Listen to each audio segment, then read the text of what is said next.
বাংলা সঙ্গীত জগতের এক উজ্জ্বল ব্যক্তি হৈমন্তী শুক্লার আত্মজীবনীমূলক বই প্রকাশ পেল এখনও সারাঙ্গিটা বাজছে এই ৪৮তম আন্তর্জাতিক কলকাতা বইমেলায়। আসলে কিছু কিছু গান থেকে যায় যে গানগুলোর মনে হয় যেন কপিরাইটটা তাঁরই, যিনিই গান না কেন তারপরে যদি কেউ গেয়ে থাকেন, সেটা শুধু আধুনিক গানের ক্ষেত্রে নয়, কিছু কিছু ক্ষেত্রে রবীন্দ্রসঙ্গীত যেমন আকাশ ভরা সূর্যতারা গানটা মনে হয় যেন দেবব্রত বিশ্বাসের জন্যই।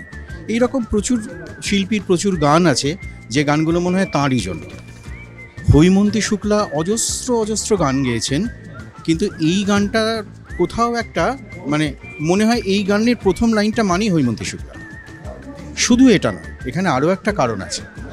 এখনও সারেঙ্গিটা বাজছে এই কথাটার মধ্যে কোথাও একজন শিল্পীর জার্নিটা রয়েছে, যে জার্নিটার সঙ্গে হৈমন্তী শুক্লার গোটা জীবনটা মেলে, যে এখনও সারেঙ্গিটা বেজে চলেছে, ততদিন বাজবে যতদিন তিনি থাকবেন, আর যতদিন তিনি থাকবেন ততদিনই এখনও সারেঙ্গিটা বাজছে গানটাও থাকবে।